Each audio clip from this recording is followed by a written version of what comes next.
Hello everyone, welcome back to another Roman Reacts. We are here today to watch ourselves a brand new video for you.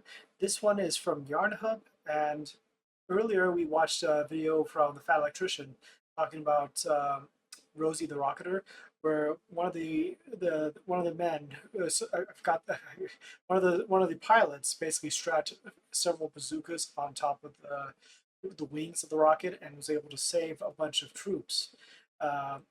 And like was pivotal in a major battle. So we're watching the Yarnhub version that was used in his video and get a unique perspective from their side and see what they have to tell. Really quick, I do apologize for the lateness and the delays that I've been wanting to do more reactions. I still have been posting regular shorts and whatnot that I'm able to do.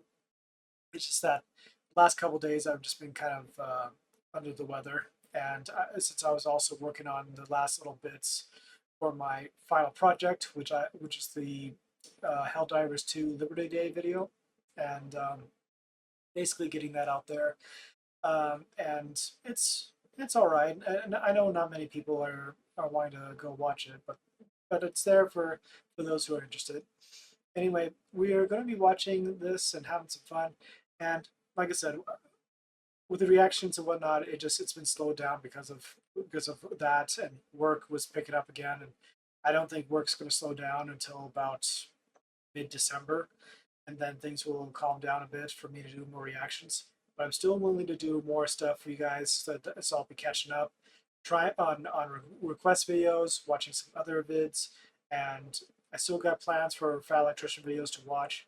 It's just that things have been kind of like slowed down because me getting distracted by so many different things, and then I focus on the computer.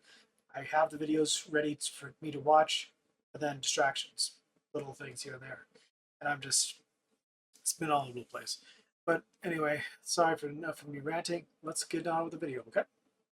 All right, here we go. So the video itself, which is when Rosie the Rocketer obliterated Panzers. So we begin watching watching Yarnhub and how they describe things, and let's just take a gander and see what it's all about. So here we go.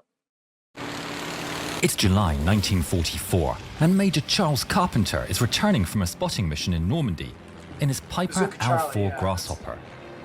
As soon as he lands, an order comes in to immediately drive to the front lines and scout for an airstrip. Copy that.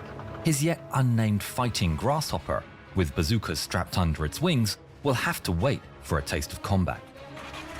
In a jeep, Carpenter speeds through the French countryside as close to the front line as he can.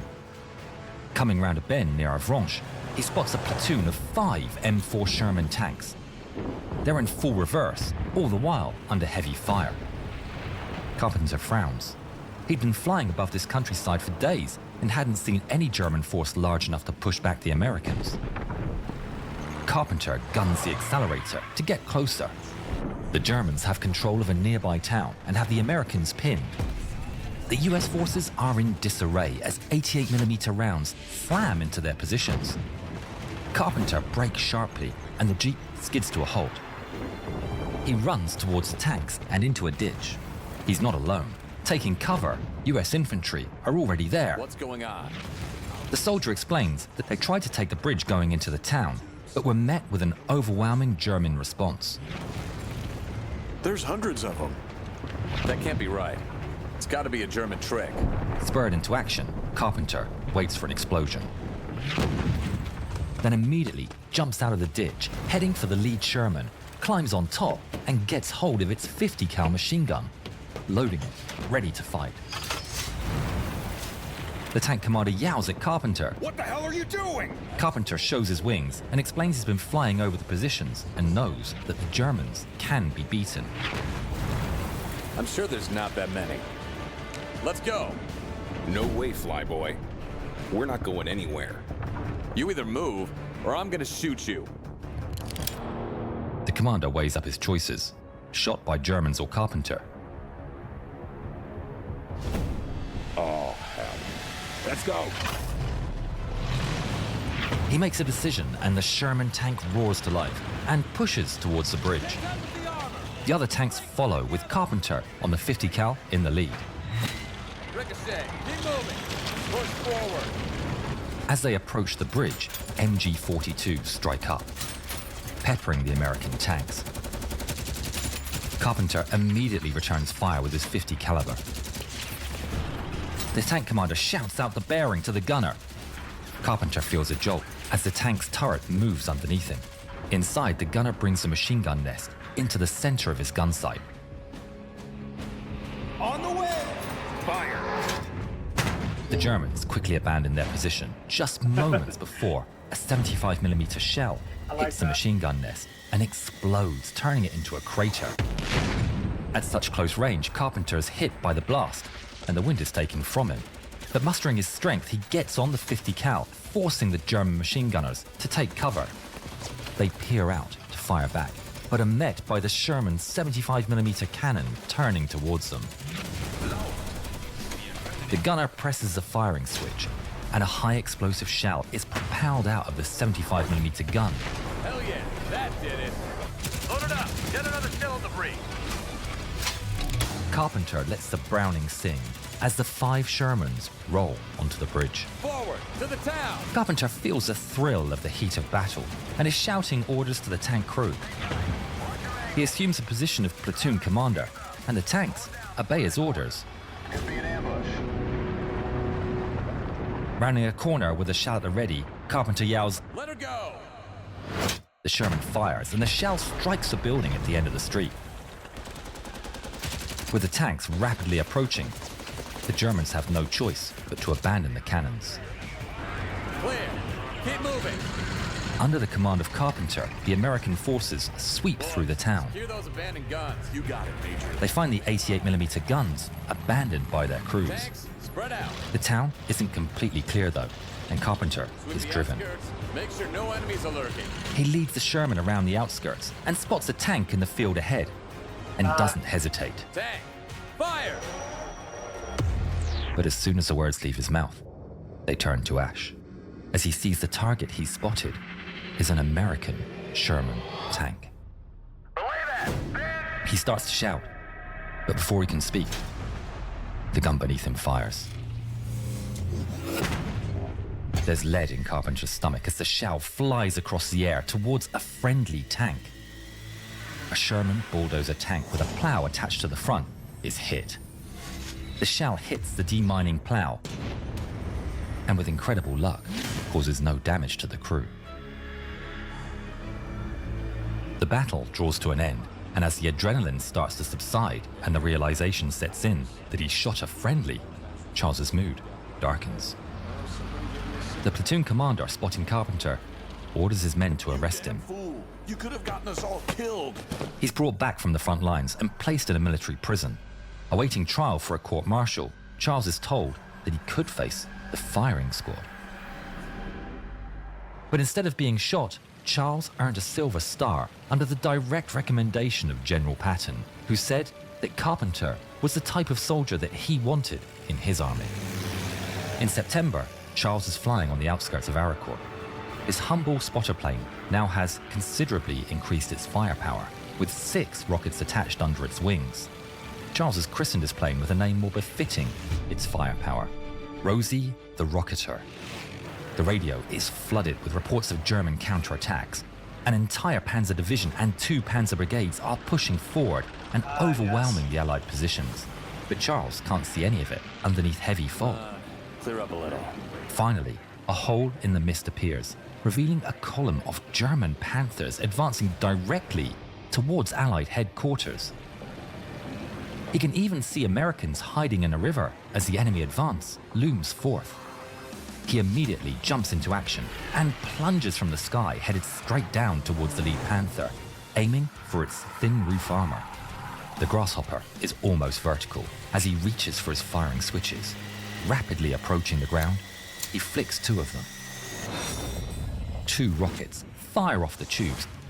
They power into the earth right next to the lead Panther with 2 thunderous explosions before Carpenter pulls up from his dive right above their heads. He looks back. It's a miss.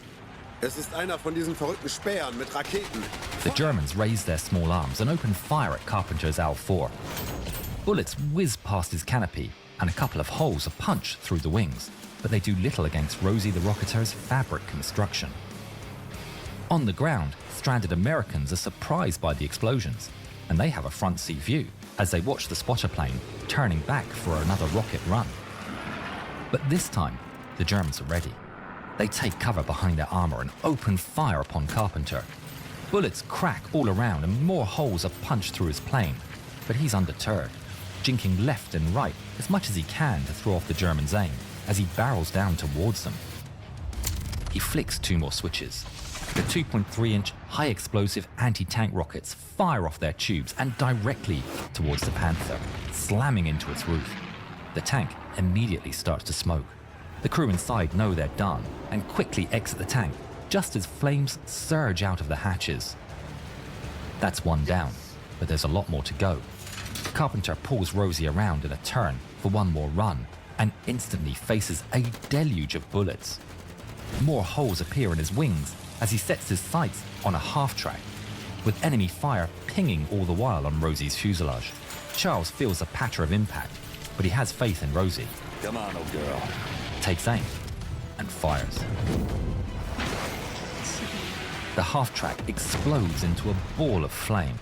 Watching from the distance, the stranded Americans quietly celebrate the heroic grasshopper, but Charlie is forced to fly off, out of ammunition.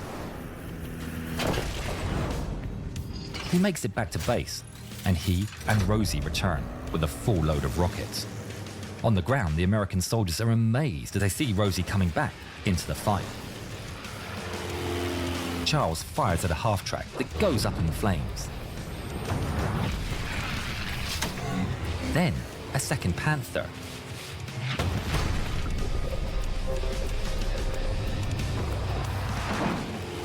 The once terrified men that were hiding in the river now excitedly tally the victories as Charles fires the last of his rockets into the Germans and is forced to fly off again for even more rockets. Carpenter rearms a second time. Now more of the fog is cleared and enemy movements are starting to become visible. He can see Panzer IVs stalking up behind 4 US M18 Hellcats. In a rush, he dives into the attack, flying above the Hellcats as he goes.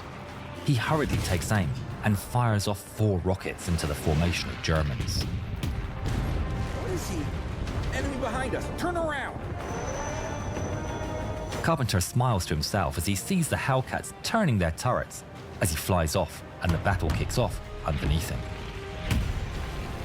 Thanks to Charles's actions, the Hellcat platoon spotted the surprise attack and the German column was stopped in its tracks. Later that evening, the 6 American soldiers Charles had saved slipped into the dark and returned to safety, where they gave a full account of what they saw that day. The engagement earned him the nickname that he carried for the rest of his life, Bazooka Charlie. The plane was lost at the end of the war, being sold off as surplus. That was until 2017 when Joe Shale, an aviation enthusiast, found that Rosie the Rocketeer still existed, hanging from a ceiling in an Austrian aviation museum in civilian colors. The museum had no idea that in their collection was the most famous Al-4 Grasshopper of them all. The Collins Foundation acquired the plane and set out to restore it to its wartime glory. The now fully flight-worthy Al-4 even has its original paint job and is on display in the American Heritage Museum. The Rosie the Rocketeer nose art was completed by Major Charles Carpenter's granddaughter. Charlie saved our behinds, but it was still not an easy fight. Watch this film and see what happened after he flew away.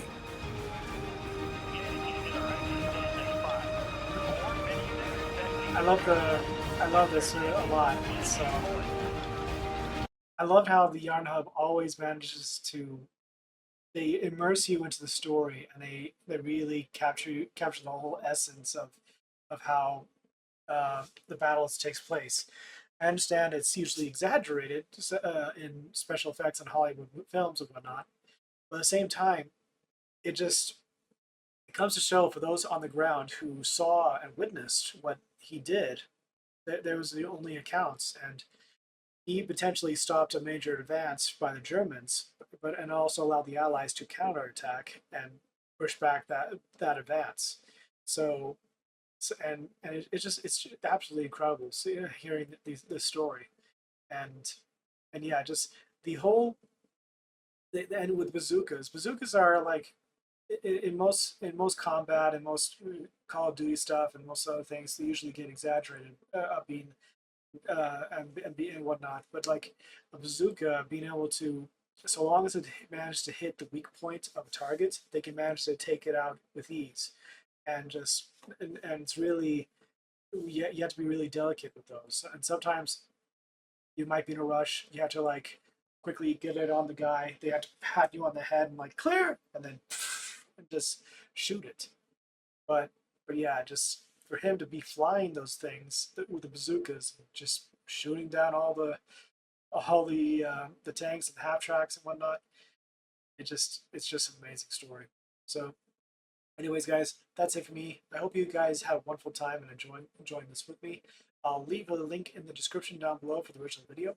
You can check out Yarnhub up here as well. You can also check out a random video, including the subscribe button. We are almost to 3K. We are very, very close.